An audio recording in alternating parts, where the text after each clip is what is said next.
Hello mga Zay, naggrocery nga pala kami ni Abby kahapon. So pagkatapos nga namin mamili, napag-desisyonan namin na magkakape kami. May naalala nga akong lugar na gusto kong puntahan. Parang last month ko pa nga yata minamanifesto eh. Alam niyo ba kung bakit? Halos kapitbahay nga lang namin kasi sila. Mas lagi ko nadadaanan pag uuwi ako. Dali.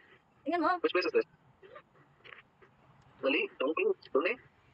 O diba, hindi niya ma-pronounce ng maayos. Ito nga pala yung Balay Ugnay, na located nga sa Melendres Farm, Antipolo. Mga oras na pumunta nga pala ako, gabi na nito. Maganda din siguro dito pag umaga. Napakalawak ng place nila, hindi masyadong mainit, at dahil puro puno nga, pakaramdam mo na sa ibang lugar ka. Yung tila ba malayo sa Kabiasnan, ganon. Kaya napakasarap tumambay. Dahil mahilig nga tayo sa kape, umorder ako ng Spanish latte. Kita mo si ate girl, napapapikit pa sa sarap. Dati ang favorite ko ay mocha. Nako, nalipat na ako ng Spanish latte simula na nakatikim ako ng masarap. Kaya madalas ito na lagi yung in-order ko. Sa alfresco nga sila, alam nyo bang pwede kayo magdala ng pets dito? Kaya alam nyo na, sa mga fur moms dyan. Order nga pala ako ng pesto, tsaka ng quesadilla. So far, ang sarap ng pesto nila. Sobrang daming chicken topping, sa totoo lang. Tapos itong quesadilla nila, napaka-perfect pang himagas. Siguro kahit ito lang, tsaka coffee, solve na ako. Sadyang patay gutom lang ako ng time na yan.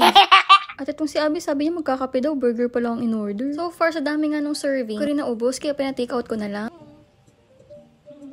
So ayun, wala namang masyadong ganap kami ng gabi. Kasi umuwi na rin ako after. Alam nyo, babalikan ko tong lugar na to. Magdadala ako ng laptop. Ang sarap magtrabaho dito. Dito na lang kaya ako tumira.